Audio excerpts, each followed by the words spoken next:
নবীজি সাল্লাল্লাহু আলাইহি ওয়াসাল্লাম ইরশাদ করেছেন, কিয়ামতের ময়দান হবে, নফসি নফসির আলম হবে, মাটি হবে এরকম মাটি নয়, কিয়ামতের ময়দানের জমিন হবে তামার জমিন।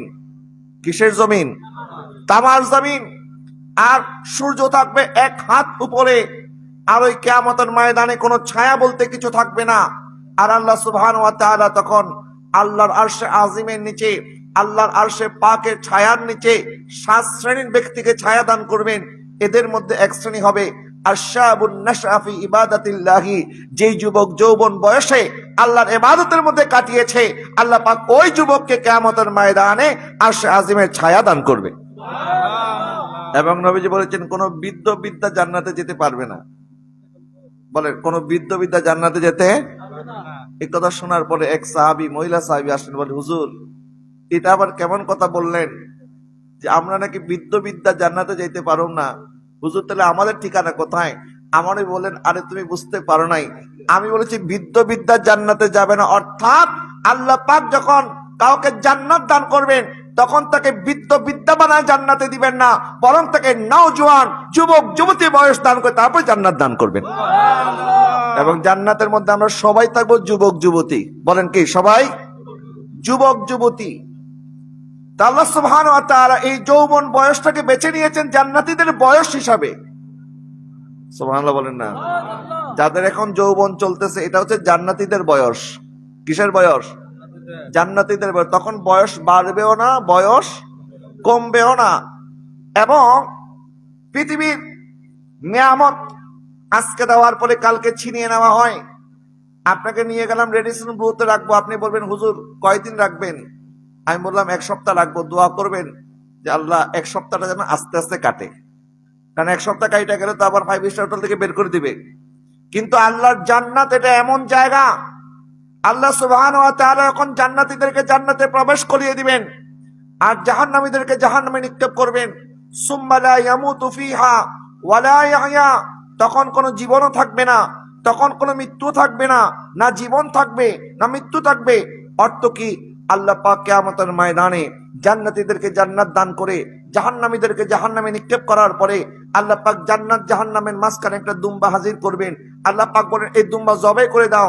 তখন দুম্বা যখন জবে হয়ে যাবে তখন আল্লাহ পাক বলবেন, জান্নাতীরা তোমরা আনন্দে জান্নাতে বসবাস করতে পারো, কারণ এখন মৃত্যু হয়ে গেছে, এখন আর তোমরা কেউ মৃত্যুবরণ করবে না।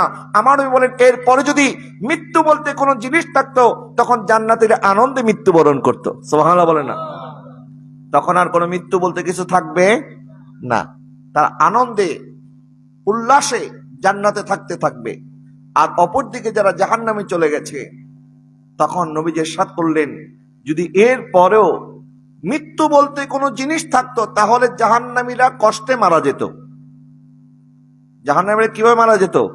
কষ্টে। কারণ যখন দুনিয়ার মধ্যে একটু কষ্ট বেশি হয়, রোগ বেড়ে যায়, তখন আমরা আল্লাহকে বলি, আল্লাহ আমাকে মৃত্যু দিয়ে দাও, তাহলে আজাদ হয়ে যাব। কিন্তু জাহান্নামে যতই কাঁদবেন মৃত্যু আর হবে না।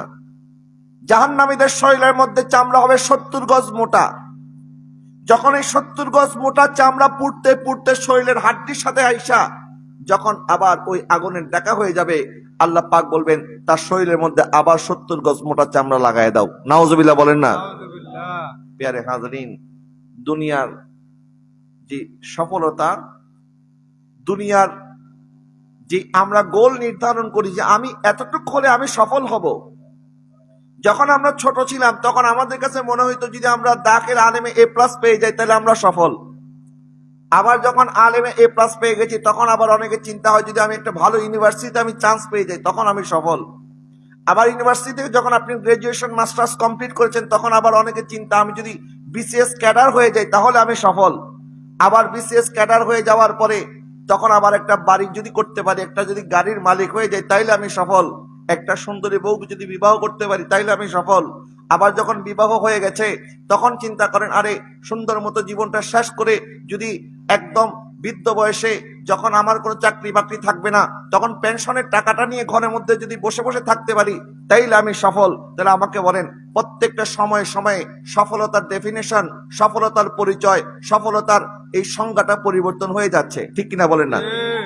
কিন্তু আল্লাহ সুবহানাহু ওয়া তাআলা ইরশাদ করেছেন, ফামান যুহজিহা আনিন নার ওয়া উদখিলাল জান্নাতা ফাকাদ ফাস, কিয়ামতের ময়দানে যারা জাহান্নাম থেকে বাঁচতে পারবে, জান্নাতে যাইতে পারবে, তারাই হচ্ছে প্রকৃত সফল। যারা বলেন না সুবহানাল্লাহ। তাহলে আমাদের ফাইনাল ডেস্টিনেশন জান্নাত, ইনশাআল্লাহ বলেন। আমাদের ফাইনাল ডেস্টিনেশন কোথায়? জান্নাত। আর এই জান্নাতের রাস্তা দেখানোর জন্য আল্লাহ পাক বলেন, লাকাদ কানা লাকুম ফি রাসূলিল্লাহি উসওয়াতুন হাসানা। জান্নাতের রাস্তায় তোমাদেরকে নেওয়ার জন্য একজন গাইড লাগবে, আদর্শ লাগবে, মডেল লাগবে। আর তিনি কেউ নন, তিনি হচ্ছেন আমার বন্ধু রাহমাতুল লিল আলামিন মুহাম্মদুর রাসূলুল্লাহ সাল্লাল্লাহু আলাইহি ওয়াসাল্লাম। যারা বলেন না সুবহানাল্লাহ। আল্লাহ পাক আমাদেরকে রাস্তা দেখাই দিয়েছেন, ইহদিনাস সিরাতাল মুস্তাকিম, সঠিক সরল রাস্তা। যে রাস্তার মধ্যে মিনান নাবিয়িনা ওয়াস সিদ্দিকিনা ওয়াশ শুহাদাই ওয়াস সালিহিন, নবীগণ গিয়েছেন, সিদ্দিকগণ গিয়েছেন, আউলিয়ায়ে কেরাম গিয়েছেন, শুহাদায়ে কেরাম গিয়েছেন। আমরাও ওই রাস্তায় থাকতে চাই। কথা বলে না, ঠিক কিনা? তাহলে ডানে আর বামে যাওয়ার দরকার নাই। অমুক নেতার তুমুক নেতার পিছনে স্লোগান দিলে তারা তো মরার পরে নিজের কবরে পড়ে থাকবে, আমাদেরকে বাঁচাতে আসতে পারবে না। কিন্তু দুনিয়ার কোন নেতা নেত্রী যখন কবরে আপনার কাছে আসতে পারবে না, আমার কামলিওয়ালা রাহমাতুল লিল আলামিন আমাদের কবরে আসবে। কথা বলে ঠিক কিনা? কিয়ামতের ময়দানে আমাদেরকে আমাদের কোন নেতা নেত্রী বাঁচাইতে পারবে? আমাদের বাপ মা বাঁচাইতে পারবে? আমাদের ভাই বন্ধু বাঁচাইতে পারবে? কিয়ামতের ময়দানে সমস্ত আম্বিয়া যখন বলবেন নাফসি নাফসি, তখন আমার নবী বলবেন উম্মতি নূরে মোহাম্মদ সাল্লে আলা, তুমি বাদশার, নূরে মোহাম্মদ সাল্লে আলা, তুমি বাদশার, তারানে ওয়ালা নবী, বাঁচানে ওয়ালা, তারানে ওয়ালা নবী, নূরে মোহাম্মদ সাল্লে আলা, তুমি বাদশার বাদশাহ। মানুষ কয়েকটি কারণে গুনাহ করে, এর মধ্যে একটি কারণ হচ্ছে সোহবত, সংস্পর্শ। একজনের বন্ধু মনে করেন গাঞ্জা খায়, এখন গাঞ্জাখোরের সাথে যদি বন্ধুত্ব করেন, আপনি গাঞ্জা না খেলেও মোটামুটি সিগারেট খাওয়া শিখে যাবেন। কথা বলেন না, ঠিক কিনা? একজন বন্ধু যদি হয় মানুষের ব্যাংক ডাকাতি করে, ঘর ডাকাতি করে, এই ডাকাতের সাথে বন্ধুত্ব করলে আপনি ডাকাত না হলেও মোটামুটি পকেট মার হয়ে যাবেন। কারণ তখন আপনার কাছে এটা সহজ ব্যাপার মনে হবে। সেই জন্য আল্লাহ পাক বলেছেন, ওয়াকুনু মা'আস সাদিকিন, তোমরা নেককারদের সাথে থাকো। নেককারদের সাথে থাকলে নেক কাজ করতে না পারলেও অন্তত গুনাহ থেকে দূরে থাকবেন। কথা বলেন না, ঠিক কিনা? গুনাহ থেকে দূরে থাকাটাও ইবাদত। বলেন, গুনাহ থেকে দূরে থাকাটাও কি? নবীজি সাল্লাল্লাহু আলাইহি ওয়াসাল্লাম ইরশাদ করেছেন, নিয়াতুল মুমিন খায়রুম মিন আমালিহি, আমার উম্মতের নিয়ত তার আমলের চাইতে উত্তম। সহিহ বুখারী বলেন, মুসলিম বলেন, সমস্ত হাদিসের কিতাবের মধ্যে যে হাদিসটি দিয়ে কিতাব শুরু করা হয়, ওই হাদিসটি হচ্ছে ইন্নামাল আমালু বিন্নিয়াত। প্রত্যেকটা কাজ কিসের উপরে নির্ভর করে? নিয়তের উপরে নির্ভর করে। আপনি যখন খালেস দিলে নিয়ত করে ফেলেছেন, আপনি ঘুমাতে যাওয়ার সময় নিয়ত করেছেন, আল্লাহ আমি আজকে রাত্রে তাহাজ্জুদের নামাজের জন্য উঠবো, তাহাজ্জুদ নামাজ পড়বো। আপনি ঘুমাতে চলে গেছেন, এখনো পড়েন নাই, আল্লাহ পাক আপনার আমলনামার মধ্যে সওয়াব দিয়ে দিয়েছে। আর আল্লাহ পাক ওয়াদা করেছেন, মান জাআ বিল হাসানাতি ফালাহু আশরু আমসালিহা, আমার বান্দা একটা নেক আমল করবে, আমি আল্লাহ তার গুণে একটা নেক আমলের সওয়াব লিখবো। এটা তো হইতে পারে না, আমি আল্লাহ সাক্ষী, আমার বান্দা নেক আমল করবে একটা, আমি সওয়াব দিমু 10টা। এখন নেক যখন করছেন একটা, সওয়াব পাইছেন কয়টা? এখন গুনাহ যখন করছেন একটা, গুনাহ হওয়া দরকার কয়টা? 10টা হওয়া দরকার না? কারণ এখানে আপনাকে দিচ্ছে বোনাস, এখানে বোনাস দিলে ওখানে তো মাইনাস হওয়ার দরকার। কিন্তু আল্লাহ পাক বলেন না, এটা আমার নবীর উম্মতের ব্যাপারে আমি করব না, বরং আমার হাবিবের উম্মত নেক আমল করবে একটা, সওয়াব দিমু 10টা। আর গুনাহ করলে আমি আল্লাহ গুনাহ 10টা দিব না, গুনাহ একটাই দিব। যারা বলেন না সুবহানাল্লাহ। এরপরে দেখেন, কোন বান্দা যদি গুনাহ করার নিয়ত করেছেন কিন্তু এখনো গুনাহটা করে নাই, বলেন এখনো গুনাহটা করে নাই, নিয়ত হয়েছিল গুনাহ করবে, খেয়াল করেছিল, ওইদিকে নেক আমলের নিয়ত করার সাথে সাথে সওয়াব, আর এদিকে গুনার খেয়াল করেছেন কিন্তু এখনো গুনার গুনাহ লেখা হয় না আমল নামার মধ্যে, কিন্তু হঠাৎ মাঝ রাস্তায় যাওয়ার পরে আপনার মনে হয়ে গেল না গুনাহটা যদি করি আমার আল্লাহ তো নারাজ হয়ে যাবে, আমি আল্লাহর সামনে শর্মিন্দা হয়ে যাব, না এই গুনাহটা আমি করব না। যখন গুনাহ করার ইচ্ছা করার পরে কেউ গুনাহ থেকে ফিরে আসে কিন্তু কোনো নেক আমল করে নাই, শুধু গুনাহর নিয়ত করেছে কিন্তু গুনাহটা করে নাই, আল্লাহ পাক বলে আমার এই বান্দাকে আমি মাহরুম করব না, তাকেও একটা নেক আমলের সওয়াব দিয়ে দাও। কেন? কোন তো নেক আমল করেন নাই আপনি, বরং আল্লাহকে ভয় করেছেন। আর আল্লাহকে ভয় করা আল্লাহ এত পছন্দ করে, আমার নবী সাল্লাল্লাহু আলাইহি ওয়াসাল্লাম ইরশাদ করেছেন, আবু হুরায়রা একটা কাজ করো। বলে হুজুর কি কাজ করব? নবীজি ইরশাদ করেছেন, ইত্তাকিল মাহারিম তাকুন আবাদান নাস। তুমি যদি আল্লাহর নেককার বান্দা হইতে চাও, গুনাহ থেকে দূরে থাকো। গুনাহ থেকে যদি বাঁচতে পারো, গুনাহ থেকে দূরে থেকে আল্লাহকে ভয় করলে আমার আল্লাহ তোমাকে অটোমেটিক নেক বান্দা বানায় দিবে। সুবহানাল্লাহ। কিন্তু আমরা কি করি জানেন? আমরা ভালো কামও করি, খারাপ কামও করি। মনে করি কিছু সময় আল্লাহরে খুশি রাখি, কিছু সময় শয়তানরে খুশি রাখি। যে শয়তানের নারাজ করলে কেমনে হয়? আমার সাথে কয়েকদিন আগে যখন উমরাতে আমার এক হাজী সাহেব বলতেছে, হুজুর উমরা করলাম, উমরার ফরজ হচ্ছে তাওয়াফ করা, ওয়াজিব হচ্ছে সাফা মারা সাই করা। এখন ফরজ আর ওয়াজিব শেষ, এখন শুধু মাথা মুন্ডন করবে, হালাক করবে, এটা হচ্ছে তার শেষ ওয়াজিব, উমরা শেষ। এখন আমি যখন বললাম আমাদের তো উমরা শেষ, হাজী সাহেব না হুজুর উমরা কেমনে শেষ হয়? কি বলেন উমরা শেষ হয় নাই? বলে হুজুর শয়তানের তো কোনো পাথর মারি নাই। আচ্ছা শয়তানে কি উমরার মধ্যে পাথর মারে না হজের মধ্যে মারে? দেখেন কারণ এতদিনের জ্বালা আছে তো, এটা তো মিটাইতে হবে। মাশাআল্লাহ আপনার সাথে তো শয়তানের ভালোই দুশ্মনী আছে দেখা যায়। তো এটাই না দরকার যে এত টাকা খরচ করে গেছেন মক্কা শরীফ, এখন যদি শয়তানের পাথরই মারতে না পারলেন তো টাকাটা তো বৃথা। আল্লাহ সুবহানাহু ওয়া তাআলা পাথরকে মারতে বলে নাই, বরং আমাদের ভিতরে যে শয়তান আছে এই শয়তানকে মারতে বলেছে। কথা বলে না ঠিক কিনা? ওই শয়তানের মধ্যে তো এখন আর ওই পাথরের মধ্যে দেখো শয়তান নাই। কিন্তু আমাদের হাজী সাহেবরা যখন যায় তখন আমরা দেখি হাতের মধ্যে পাথর মারতে মারতে পাথর যখন শেষ হয়ে গেছে তখন পায়ের থেকে জুতাটা খুললে মারে। আছে না নাই? মাশাআল্লাহ। নারে তাকবীর, নারে রিসালাত, নারে গাউসিয়া, আহলে সুন্নাত ওয়াল জামাত।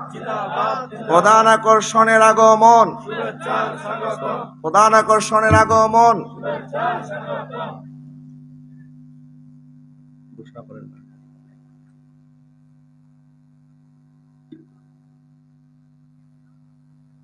স্লোগানটা নিয়ে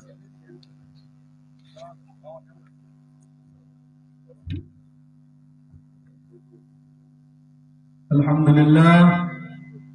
ইতিমধ্যে আমাদের প্রধান আকর্ষণ জনাব হযরত মাওলানা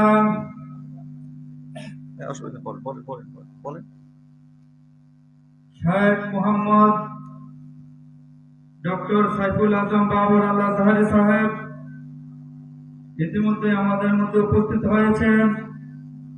ধারা দেশে ঘুরে ঘুরে করছেন, অনেক বিলম্বে মাহফিলের প্যান্ডেলের নিচে চলে আসে। সকলে বলুন মারহাবা। আপনারা সবাই খুশি না বেজার? আজকের মাহফিলের সম্মানিত প্রধান আকর্ষণ নর্থ ব্রোকেজ ইসলামিক সেন্টার জামে মসজিদ, নিউ ইয়র্ক, আমেরিকার সম্মানিত খতিবে মুকাররম, এদেশের লক্ষ লক্ষ সুন্নি জনতার প্রাণস্পন্দন শায়েখ ডক্টর সাইফুল আজম বাবর আল আজহারি সাহেব মঞ্চে উপস্থিত হয়েছেন। আল্লাহ পাক ওনার হায়াতের মধ্যে কোটি কোটি বরকত দান করুন। সবাই বলেন আমিন। তো মামা চলে এসেছে, এখন আর বাইকনার বেশি একটা কাম নাই। আমরা কিন্তু মামা ভাইগিনার কি, তো মামা ভাইগনা যেখানে বিপদ নাই। যাই হোক, আমি আসতে একটু লেট করে ফেলেছি, আমার মামা কিন্তু টাইম মতো চলে এসেছে। আমার আসার কথা ছিল 9টায়। তা আমাদের পিএসপি ফ্যামিলির সময় তো চেয়ারম্যান আলহাজ সফি মোহাম্মদ মিজান রহমান সাহেবের সাথে আমার একটা খুব জরুরি আর্জেন্ট মিটিং ছিল। তো ওনার সাথে মিটিংয়ে কথা বলতে বলতে একটু লেট হয়ে গেছে, এবং রাস্তায়ও আমি চট্টগ্রাম থেকে এসেছি, বিভিন্ন ট্রাকের কারণে গাড়ি টানতে পারে নাই, কুয়াশার কারণে একটু দেরি হয়ে গেছে, যার কারণে আমার আসতে প্রায় 10:30 বেজে গেছে। আমার মামা কিন্তু সময় মতো চলে এসেছেন এবং উনি ওনার সময় মতোই আলোচনা করবেন। তো আমি যেহেতু লেট করেছি, সুতরাং আমি আর আমার বক্তব্যকে দীর্ঘায়িত করব না। শুধুমাত্র যেই উদ্দেশ্যে আমাকে আপনারা এনেছেন, অল্প সময়ের মধ্যে আমি আমার মুক্তাসার আলোচনাকে সমাপ্ত করব। আল্লাহ পাক আমাকে যেন কালেমায়ে হক বলার তৌফিক দান করেন। সবাই বলি আমিন। আপনারা বিরক্ত হচ্ছেন বাবা? আল্লাহ সুবহানাহু ওয়া তাআলা আমাদেরকে সৃষ্টি করেছেন, আবার আমাদের পিছনে শয়তানও আছে, আছে না নাই? আমাদেরকে ধোঁকা দেওয়ার জন্য, আমাদেরকে শয়তানের ফাঁদে ফেলার জন্য। কিন্তু শয়তানের ব্যাপারে আল্লাহ পাক সতর্ক করেছেন, ওয়ালা তাত্তাবিউ খুতুওয়াতিশ শাইতান ইন্নাহু লাকুম আদুউম মুবিন। আল্লাহ পাক বলেন, খবরদার শয়তানের পদাঙ্ক অনুসরণ করিও না, কারণ শয়তান হচ্ছে তোমাদের শত্রু। বলে শয়তানকে আমাদের শত্রু।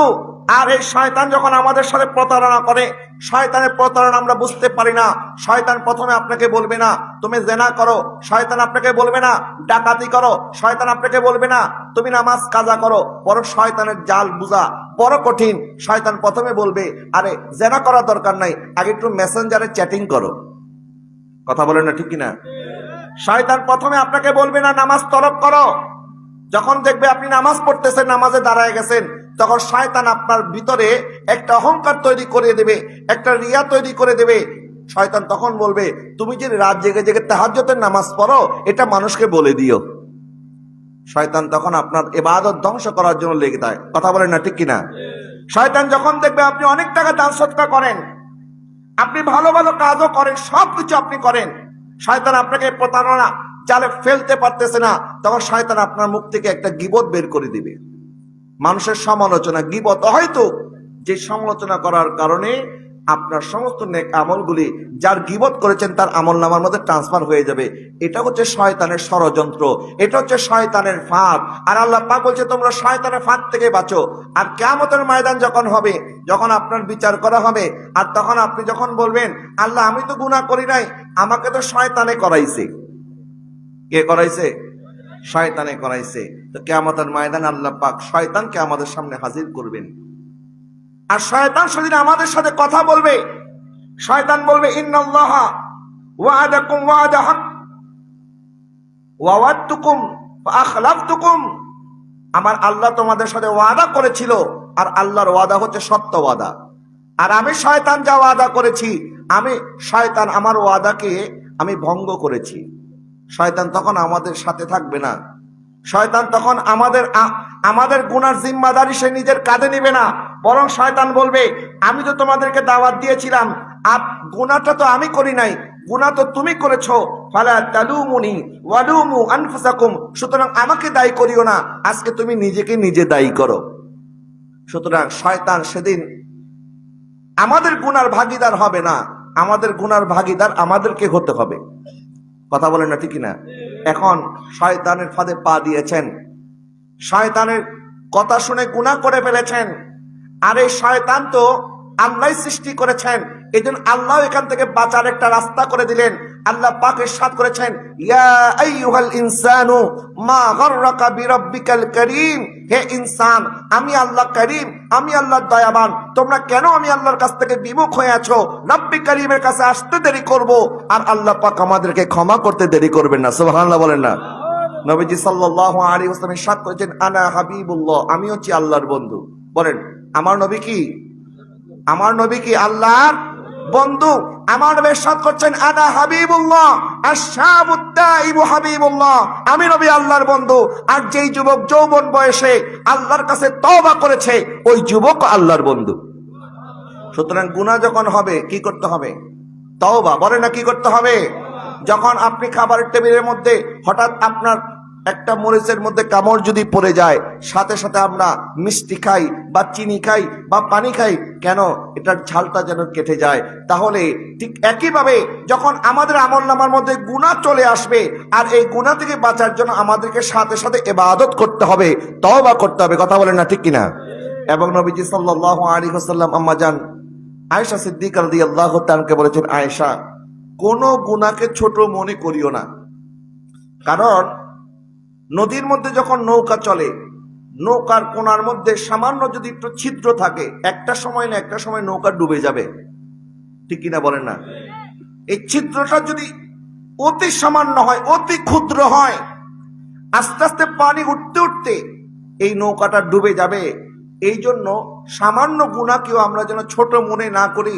এই একটি গুনাহ, একটি ছোট্ট ছিদ্র আমাদের জীবনকে ধ্বংস করে দিতে পারে। এই জন্য একজন বুজুর্গ বলেছেন, আমরা দুনিয়াতে বসবাস করব, নৌকা যেমন পানির মধ্যে বসবাস করে, যেমন নৌকা পানির উপরে বসবাস করলেও পানি কিন্তু নৌকায় উঠতে পারে না। আর যখন পানি নৌকায় উঠে যাবে তখন নৌকা আর পানির উপরে থাকবে না, নৌকা ডুবে যাবে। ঠিক কিনা বলেন? এই জন্য আমরা দুনিয়ার মধ্যে থাকবো ঠিক, দুনিয়ার মধ্যে বসবাস করব ঠিক, কিন্তু দুনিয়াদার হওয়া যাবে না, বরং দুনিয়াদারি করতে হবে আল্লাহকে পাওয়ার জন্য, আল্লাহকে রাজি করার জন্য। আর যখন আমরা দুনিয়াদারি করতে করতে আল্লাহকে ভুলে যাব, আমরা যখন আল্লাহর ইবাদত থেকে সরে যাব, আমরা অনেক সময় মনে করি আমি গুনাহ করেছি, আল্লাহ তো মাফ করে দেবে। আমি গুনাহ করেছি, আমি তো মরার সময় ঈমানের উপরে মৃত্যুবরণ করব। বাবা, আপনি গুনাহ করার পরেও এখনো ইবাদতের প্রতি আপনার মনোযোগ নাই, এখনো মৃত্যুর ভয় আপনার আশা নেই। আপনি মনে করছেন আপনি মারা যাওয়ার পরে ডাইরেক্ট আপনাকে আমার নবী তাড়িয়ে জান্নাতে নিয়ে যাবেন, ডাইরেক্ট আপনার কবরে হুজুর গৌসে পাক আব্দুল কাদের জিলানী হাজির হয়ে যাবেন। এত সহজ যদি বিষয়টা হতো, তাহলে আমার নবী সাল্লাল্লাহু আলাইহি ওয়াসাল্লাম আমাদেরকে রাত জেগে জেগে তাহাজ্জুদের নামাজ শিখাইতেন না। হুজুর শাহ সাহেব বাগদাদ আব্দুল কাদের জিলানী 40 বছর এশার নামাজের ওযু দিয়ে ফজর নামাজ পড়তেন না। কথা বলেন না, ঠিক না? ওনারা ইবাদত করে নাই, করেছে। নবীজি সাল্লাল্লাহু আলাইহি ওয়াসাল্লামের 30 জন সাহাবীর সাথে হযরত আবু মুলাইকা রাদিয়াল্লাহু তাআলা সাক্ষাৎ হয়েছে। উনি বলতেছেন, আমি 30 জন নবীর সাহাবীর সাথে সাক্ষাৎ করার পরেও আমি প্রত্যেককে দেখেছি ওনারা নিজেদের মৃত্যু নিয়ে ভয়ে ছিলেন, যে মৃত্যুটা ঈমানের উপরে হয় কিনা। আল্লাহ পাক ইরশাদ করেছেন, ইয়া আইয়ুহাল্লাযীনা আমানু তাকুল্লাহা হাক্কা তুকাতিহি ওয়া লা তামুতুন্না ইল্লা ওয়া আনতুম মুসলিমুন। হে ঈমানদারগণ, আল্লাহকে ভয় করার মতো ভয় করো। আর আল্লাহকে যদি ভয় করার মতো ভয় আমরা করতে না পারি, এরপর আল্লাহ সতর্ক করছেন, ওয়া লা তামুতুন্না ইল্লা ওয়া আনতুম মুসলিমুন, আর তোমরা মুসলমান না হয়ে মৃত্যুবরণ করিও। তাহলে আল্লাহ পাক প্রথমে ডাক দিলেন ঈমানদারদেরকে, আর বললেন মুসলমান না হয়ে মৃত্যুবরণ করি না। তার মানে বোঝা গেল অনেক ঈমানদার বেঈমান হয়ে মরবে। কথা বলেন না, ঠিক কিনা? এই জন্য আল্লাহ পাক ইরশাদ করেছেন, ওয়াবুদ রাব্বাকা হাত্তা ইয়াতিয়াকাল ইয়াকিন। যতক্ষণ পর্যন্ত তোমার ইয়াকিন না হয়ে যায়, যতক্ষণ তুমি আল্লাহকে না দেখো, যতক্ষণ পর্যন্ত কবর পর্যন্ত না পৌঁছো, ততক্ষণ আল্লাহর ইবাদত করতে থাকো। সুবহানাল্লাহ বলেন না? আর যখন আমরা ইবাদত থেকে দূরে সরে যাব, যখন আমরা আল্লাহকে ভুলে যাব, আল্লাহ পাক তখন শাস্তি দেয়। কিরকম? আল্লাহ পাক বলেন, ওয়ালা তাকুনু কাল্লাযিনা নাসুল্লাহ ফাআনসাহুম আনফুসাহুম। যখন তোমরা আমাকে ভুলে যাবে, তখন আমি তোমাকে ভুলিয়ে দেব। বলেন, তখন আল্লাহ আমাকে ভুলিয়ে দিবেন। বলেন, আমাকে কাকে ভুলিয়ে দিবেন? আমাকে, নিজেকে আমি ভুলে যাব। নিজেকে ভুলে যাওয়ার অর্থ হচ্ছে যে আমি আমার আখিরাত সম্পর্কে বেখবর হয়ে যাব। আমার আখিরাতের কোনো ফিকির আমার থাকবে না, সব ফিকির দুনিয়া দুনিয়া দুনিয়া। কিন্তু এই দুনিয়ার পরে ওয়াল আখিরাতু খায়রু ওয়া আবকা, আখিরাত আরেকটি জগৎ আছে, আর যে আখিরাত হচ্ছে দুনিয়ার চেয়ে উত্তম। কথা বলেন না, ঠিক না? মানুষ বিদেশে যারা যায়, আমি গত কয়েকদিন আগে যখন দুবাইতে গেলাম, একটা প্রোগ্রামে আমাকে নিয়ে গেলেন আমার ভাইয়েরা। তো যেখানে আমি প্রোগ্রাম করলাম, সেখান থেকে বের হওয়ার পরে দেখলাম একটা বিল্ডিং এর সামনে অনেকগুলি ছেলে একসাথে জটলা পাকিয়ে দাঁড়িয়ে আছে। আমি বললাম, এই বিল্ডিং এর মধ্যে এত মানুষ কেন? বলে, হুজুর, এখানে এক একটা রুমের মধ্যে আমরা 15 জন 20 জন বসবাস করি। এক রুমের মধ্যে কয়জন? 15 জন 20 জন। আর ওই 15-20 জন যখন একসাথে সবাই রুমের মধ্যে ঢুকে যায়, তখন আর এখানে দম ফালানোর জায়গা থাকে না। তো সবার কাজ তো আর এক সময় আসে না। কেউ নাইট শিফটে ডিউটি করে, কেউ ডে শিফটে করে, কেউ মর্নিং এ করে। এক একটা শিফট হয়, শিফট চেঞ্জ হয়। যখন একসাথে 15 জন সব রুমমেট যখন একসাথে রুমের মধ্যে চলে আসে, তখন 4-5 জন বাইরে বের হয়ে যায়, একটু হাঁটাহাঁটি করে, কারণ তখন আর রুমের মধ্যে থাকার কোনো পরিবেশ থাকে না। আমি তাদেরকে বললাম যে আপনারা একটা রুমের মধ্যে 15 জন 20 জন করে কেমনে থাকেন? এখানে তো 3 থেকে 4 জনের বেশি মানুষ থাকার কথা নয়। আর আমরা তো আপনাদের বিভিন্ন গ্রামের বাড়িতে প্রোগ্রাম করার জন্য যখন যাই, তখন আমরা দেখি আপনাদের বাড়িঘর অনেক সুন্দর। দেশের মধ্যে তো অনেক সুন্দর করে বাড়ি করেছেন, অ্যাটাচ বাথরুমওয়ালা, সামনে আবার ব্যালকনিও আছে, কত সুন্দর করে বাড়ি করেছেন। দেশের মধ্যে এত আরামায়েশে থাকেন, এখানে এত কষ্ট কেন করেন? তখন তারা একটাই জবাব দিবে আপনাকে, বলে হুজুর আমরা প্রবাস এসেছি উপার্জন করার জন্য, খরচ করার জন্য নয়। কারণ প্রবাস জীবন এটা আমাদের দেশ না, আমরা এখানে উপার্জন করব, খরচ করব বাংলাদেশে। খরচ কোথায় করবে? তার মানে তার একটা চিন্তা আছে যে আমি তো এই দেশে বেশি দিন থাকবো না, আমাকে এখান থেকে কামাই রুজি করে আমাকে দেশে নিয়ে যেতে হবে, যেন আমি দেশে গিয়ে ভোগ করতে পারি। তাহলে তার প্রবাসে থাকার পরে দেশের চিন্তা আছে না নাই? আচ্ছা আমরা দুনিয়াতে আছি, দুনিয়ার পরে আখিরাত আছে না নাই? কবরের জীবন আছে না নাই? আল্লাহ পাক বলে তুমি দুনিয়ার জীবন নিয়ে ব্যস্ত আর দুনিয়ার কারণে আমাকে ভুলে গেছো। অথচ আল্লাহ পাক আমাদেরকে বলেছেন ইয়া আইয়ুহাল ইনসানু মা গাররাকা বিরাব্বিকাল কারীম, ইনসান কেন আমি আমার আল্লাহ, আমি তো কারীম, আমার কাছ থেকে বিমুখ হয়ে আছো। আল্লাযী খালাকাকা ফাসাওয়াকা ফাআদালাক ফি আইয়ি সূরাতিন মা শাআ রাক্কাবাক, আমি আল্লাহ তোমাকে সৃষ্টি করেছি, তোমার সৌন্দর্য আমি দিয়েছি, তোমার কথা বলার ক্ষমতা আমি দিয়েছি, তোমার পায়ের উপরে দাঁড়ানোর ক্ষমতা আমি দিয়েছি, তোমাকে উপার্জন করার ক্ষমতা আমি দিয়েছি, তোমার রিজিকের ব্যবস্থা আমি করেছি। কিন্তু আজকে তুমি দুনিয়া পেয়ে আমাকে বলে গেছো। কিন্তু একদিন 3.5 হাত মাটির নিচে আল্লাহর কাছে আমাদেরকে সবাইকে যেতে হবে। কথা বলেন না ঠিক কিনা? আল্লাহ পাক বলেন ওয়ালা তাকুনু কাল্লাযিনা নাসুল্লাহ, তাদের মতো হইও না যারা আমি আল্লাহকে ভুলে গেছি। যদি তাদের মতো হও আর আমি আল্লাহকে যদি ভুলে যাও ফাআনসাহুম আনফুসাহুম, তখন আমি তোমাকে তোমার আখিরাতের কথা, তোমার কবরের কথা, তোমার আসল ডেস্টিনেশন যেটা আমি তোমার জন্য প্রস্তুত করে রেখেছি জান্নাত, আমি জান্নাতের রাস্তা তোমাকে ভুলিয়ে দেব। তখন তুমি আমাকে ভুলো নাই, আসলে জান্নাতের রাস্তা ভুলে গেছো। ঠিক কিনা বলেন না? আর সেই জান্নাতের রাস্তা দেখানোর জন্য আমার নবী কখনো তাইফের বাজারে রক্ত দিয়েছেন, কখনো উহুদের ময়দানে দান শহীদ করেছেন। আমার যখন উম্মতের পক্ষ থেকে রক্তের প্রয়োজন ছিল, আপন শাহজাদা ইমাম হোসেনকে কারবালার ময়দানে উম্মতকে বাঁচানোর জন্য পাঠিয়ে দিয়েছেন। কথা বলেন না ঠিক কিনা? তাহলে সেই নবীকে ছেড়ে আমরা কোথায়, আমরা কোন রাস্তায় আমরা যাচ্ছি? আল্লাহ সুবহানাহু ওয়া তাআলা আমাদের যুবক ভাইদেরকে যেন বুঝার তৌফিক দান করে, সবাই বলেন আমিন। এবং আমার নবীর প্রত্যেকটা সুন্নত, এটাকে ছোট মনে করবেন না।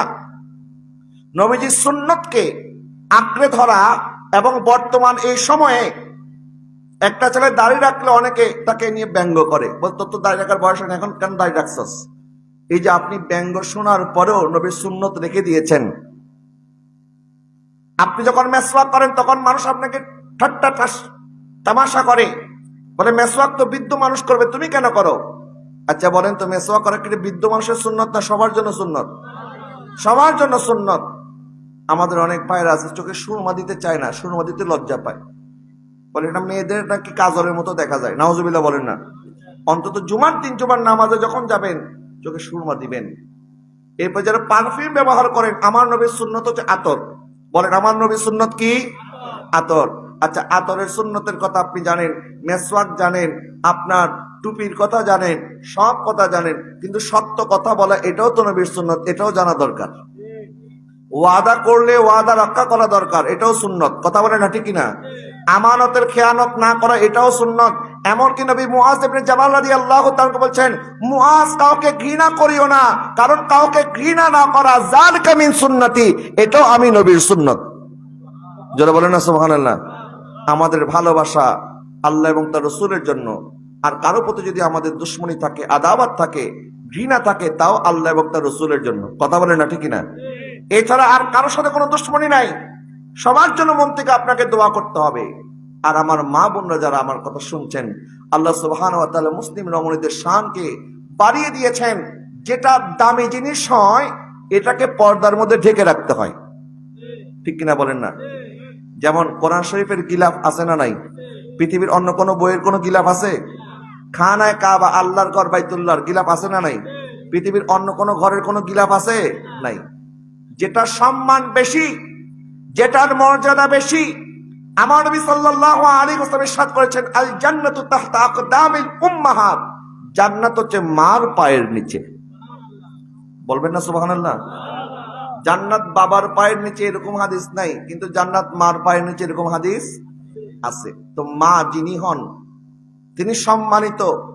নবীজি সাল্লাল্লাহু আলাইহি ওয়াসাল্লাম 3 জন কন্যা সন্তানের লালন পালনের বিনিময়ে জান্নাত দিয়েছেন। 3 জন ছেলে সন্তানের লালন পালনের বিনিময়ে জান্নাত দিয়েছেন এরকম হাদিস নাই, কিন্তু কন্যাদের ব্যাপারে আছে। কথা বলেন না ঠিক কিনা? নবীজি সাল্লাল্লাহু আলাইহি ওয়াসাল্লাম আমাদের বোনদের হেফাজতের জন্য বলেছেন। বাবার অনুপস্থিতিতে যদি কোনো ভাই তার বোনের সম্মান রক্ষা করে, তাকে আদর যত্ন মায়া মমতা করে বড় করে, নবীজি এই 2 আঙ্গুল মোবারক দেখায় বলেছেন, এই 2 আঙ্গুল যত নিকটে, কিয়ামতের ময়দানে ওই বোনের ভাইটা আমার তত নিকটে থাকবে। বোনদের খেদমতের কথা নবী বলেছেন। তাহলে নারী যখন আপনার বোন তখনও সে সম্মানিত, নারী যখন আপনার কন্যা তখনও সে সম্মানিত, নারী যখন আপনার মা তখনও তিনি সম্মানিত, আর নারী যখন আপনার স্ত্রী, আল্লাহ পাক ইরশাদ করেছেন হুন্না লিবাসুল লাকুম ওয়া আনতুম লিবাসুল লাহুন্না, তারা হচ্ছে তোমাদের পোশাক আর তোমরা হচ্ছে তাদের পোশাক। সুবহানাল্লাহ বলেন। বিবাহ করা এটা দ্বীনের অর্ধেক। বলেন এটা কি দ্বীনের অর্ধেক?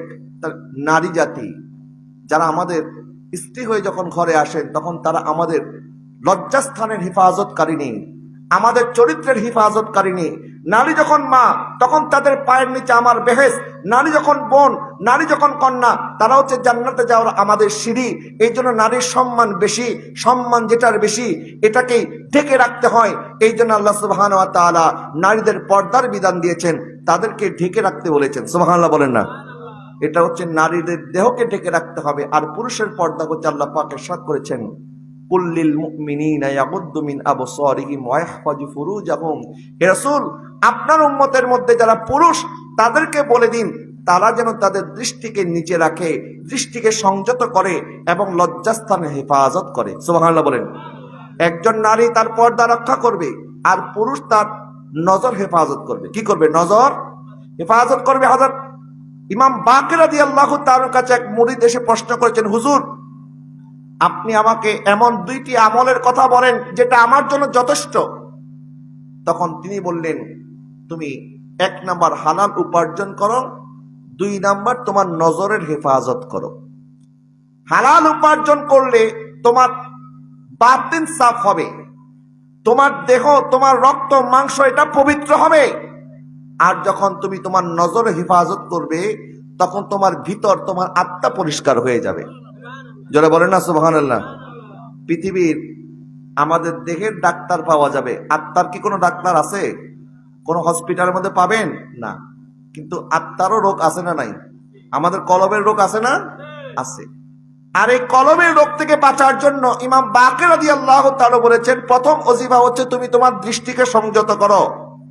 পর নারী থেকে, বেগানা মহিলা থেকে তোমার দৃষ্টিকে তুমি ঝুঁকিয়ে রাখো।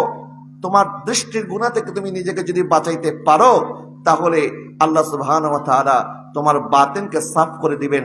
আল্লাহ পাক আমাদের সবাইকে নেক আমল করার জন্য তৌফিক দান করে। সবাই বলেন আমিন। আমাদের মা বোন যারা আছেন তাদেরকে যেন আল্লাহ পাক পর্দার মধ্যে থাকার তৌফিক দান করে। সবাই বলেন আমিন। আমি আমার মামাকে বসিয়ে রেখে অনেকক্ষণ আলোচনা করেছি। আমার আলোচনার মধ্যে কোনো ভুল বেয়াদবি হয়ে থাকলে আপনাদের কাছে ক্ষমা চেয়ে নিচ্ছি এবং আমার মামার জন্য আমি দোয়া করি আল্লাহ পাক ওনার হায়াতের মধ্যে যেন আরো কোটি কোটি বরকত দান করে। সবাই বলেন আমিন। ওনার জবান থেকে আপনার নুরানি ইমানে বয়ান শুনবেন এবং যা বয়ান উনি করবেন এটা যেন আমরা সবাই আমল করতে পারি। আমিন বলেন।